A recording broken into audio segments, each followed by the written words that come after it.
तो बात करेंगे प्रोग्राम मन की बात के हवाले से, जहां पर आज 124वें एपिसोड में वज़ीर-ए-आज़म मोदी मुल्क की आवाम से मुखातब हुए, जिसमें उन्होंने मुल्क की अलग अलग रियासतों और यूटीज़ को सफाई सुथराई और स्वच्छता पर जोर देने की बात की है। इसके अलावा नौजवानों को रोजगार के नए मौके के हवाले से भी बयान जारी किया है। जम्मू कश्मीर वक्फ बोर्ड की चेयरपर्सन डॉक्टर दरख्शां इंद्राबी और बीजेपी के कई कारकुनान झील डल के किनारे जाकर मन की बात सुनने के लिए गए थे। इंद्राबी ने ज़रा इब्लाग के नुमाइंदों से बात करते हुए कहा कि झील ढल का इलाका मन की बात सुनने के लिए इसलिए चुना गया था क्योंकि वज़ीर-ए-आज़म मोदी की जानिब से सफाई सुथराई पर और स्वच्छता पर जोर दिया गया और इस चीज़ को मजीद फरोग देने के लिए और डल झील को साफ रखने के लिए वादी कश्मीर के कई इलाके जहां पर आबी ज़खायर उन्हें साफ सुथरा रखने के लिए डल झील को इसलिए चुना गया ताकि यहां से एक पैगाम जा सके कि हमें आबी ज़खायर को साफ सुथरा रखना। इसके अलावा जो दीगर इलाके हैं या जो दीगर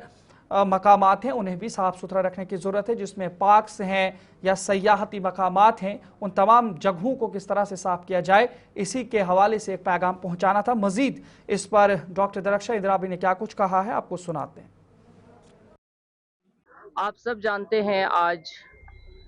महीने की 4th संडे है और हर महीने हम मन की बात किसी न किसी जगह पे सुनते हैं। प्रधानमंत्री जी की ये आज 124वीं मन की बात थी और आज हम यहाँ पे डल झील के किनारे इसलिए सिलेक्ट किया। आज आपने सुना कि प्रधानमंत्री जी ने अपने मन की बात में स्वच्छता पे ज़्यादा जोर दिया और हिंदुस्तान के भिन्न भिन्न इलाकों या स्टेट्स की जो बात हुई वो स्वच्छता के बारे में हुई और ख़ासकर ये सेहत अफ़ज़ा मुकामात में से हमारे कश्मीर में सबसे पहले नंबर पे आता है और जहाँ पे आज हम खड़े हैं यहाँ से झील डल बहुत साफ सुथरा नज़र आ रहा है। और जब यहाँ पे रियासत से बाहर के लोग आते हैं वो पहली नज़र जाज़िबे नज़र जो है वो हमारा डल झील है। यहाँ पर इसलिए आज चुना क्योंकि ये हमारी जड़ीबल कॉन्स्टिट्यूएंसी में आता है और मैं जड़ीबल कॉन्स्टिट्यूएंसी से बिलोंग करती हूँ। हमने आज सोचा कि हम कमरों में बाकी जगहों पे